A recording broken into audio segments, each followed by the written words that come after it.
The rain came down in silver sheets, tapping against the old metal roof of the isolated homestead. Daniel Reeve had lived alone on the frontier world of Arkan, 3 for nearly 7 years, far from Earth's bustling colonies and politics. He was a mechanic, a former soldier, and, though he rarely admitted it aloud, lonely. He was finishing up a repair on one of the crop harvesting drones when he heard it, a faint, hesitant knock at his front door. It was almost lost in the storm, but it came again, soft and irregular. Daniel frowned. Nobody came out this far, not without announcing themselves first. Wiping his hands on a rag, he crossed the cabin's main room and opened the door. What he found made his breath catch. On the porch stood a figure cloaked in soaked fabric, trembling from exhaustion. The figure was tall, her features just visible under the dim lantern glow. Her skin shimmered faintly violet beneath the rain, and her wide golden eyes looked glassy with fatigue. She was not human. But what made Daniel freeze wasn't her. It was the tiny bundle she held against her chest. Child. The alien woman swayed, almost collapsing as she thrust the bundle forward. Please, keep him safe, she rasped, her voice melodic yet weak. I cannot protect him anymore. Daniel instinctively stepped forward, catching both her and the small swaddled infant before they fell to the floor. Hey, easy, easy, he said, guiding her inside. The door shut behind them with a metallic groan. You're burning up. The woman's knees buckled, and Daniel laid her on his worn couch. The child, a baby with delicate translucent skin and faint bioluminescent markings along its cheeks, whimpered but did not cry. The mother's hand, long-fingered and trembling, clung to Daniel's wrist. Don't send us away, she begged, tears mixing with the rain on her face. They will find me, take him. Her words trailed into unconsciousness. Daniel stood there, stunned, holding the infant against his chest. The middle trust built in the quiet. For the next few days, Daniel did what he hadn't done in years. He took care of someone other than himself.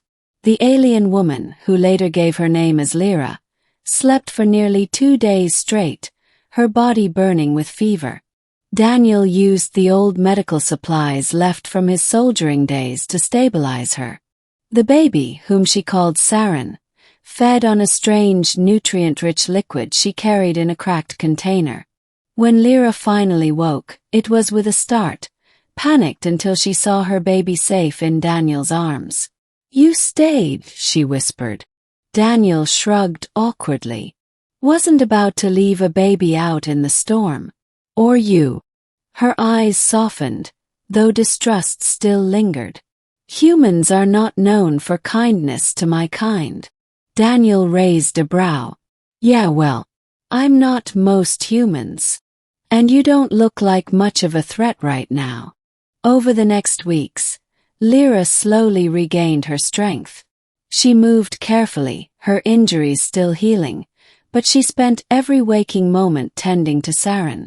Daniel repaired one of his drones to act as a mobile cradle, giving the baby warmth and soft rocking motions while Lyra worked on regaining her footing.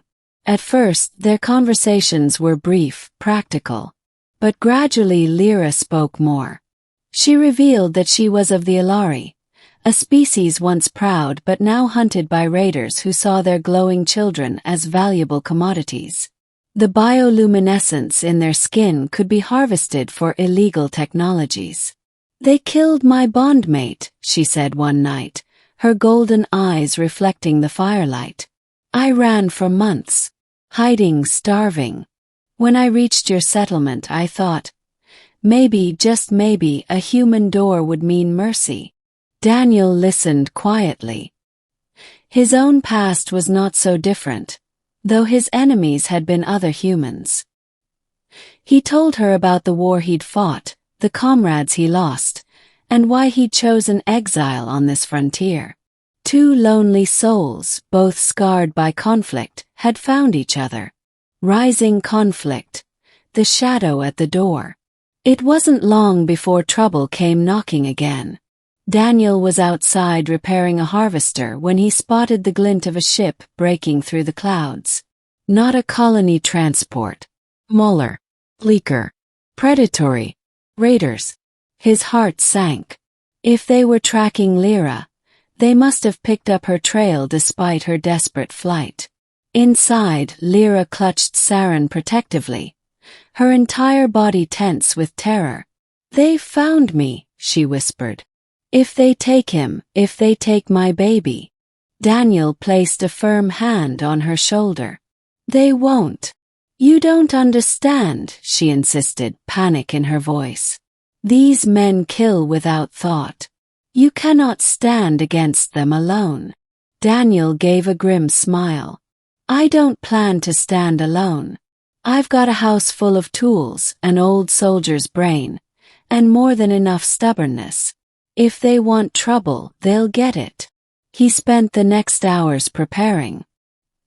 He rigged the perimeter with improvised explosives, recalibrated the drones to act as defense turrets, and locked down the cabin. The old instincts came flooding back. Tactics, traps, fallback positions. When night fell, the raiders came. 3 of them, armored and armed, prowling like wolves. They expected an easy target. What they got was Daniel. Explosions tore through the mud at their feet. A drone swooped down, firing bursts of electricity that sent one raider sprawling. Daniel moved with brutal efficiency, rifle steady, his old training guiding every shot. Within minutes, 2 raiders were down, groaning in the dirt. The third fled, ship engines roaring as he retreated. The battle ended almost as quickly as it began. Lyra stared at him in stunned silence. You fought for us." Daniel lowered his rifle, breathing hard. "Told you. No one's taking your kid. Not while I'm here." The ending, a new family. In the days after the raid, something changed between them. Lyra was no longer just a guest in his home. She was a partner, helping with repairs, teaching him the Ilari language, laughing softly when Saren tried to mimic human sounds. Daniel, in turn, found himself smiling more than he had in years. The baby's tiny hand gripping his finger. Lyra's gentle teasing as she caught him burning dinner again. The sound of life in a house that had long been silent. But he also knew danger still lingered. The raiders would talk. More might come. He needed to make a choice. Remain hidden or fight for something greater.